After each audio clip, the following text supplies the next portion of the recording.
వీళ్ళకు ప్రజలకు మేలు చేయడం చేతగాక, నీళ్ళు ఇవ్వడం చేతగాక, కరెంట్ ఇవ్వడం చేతగాక ఇలా అరికోస పడుతురు.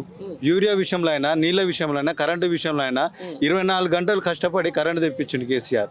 6 నిమిషాలు కృషి చేసి వాటర్ తెప్పించింది కేసీఆర్.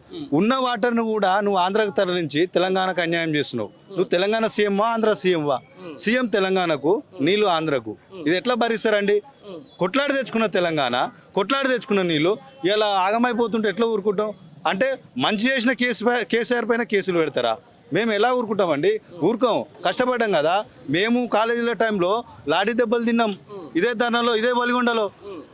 ఈరోజు ఇక్కడ ఉన్నారు, వివిధ నాయకులు ఉన్నారు, అనేక పార్టీలు కలిసి వచ్చినాయి. ఎందుకు కలిసి వచ్చినాయి? ఈ నీళ్ళ కోసమే కదా కలిసి పోరాడినాం.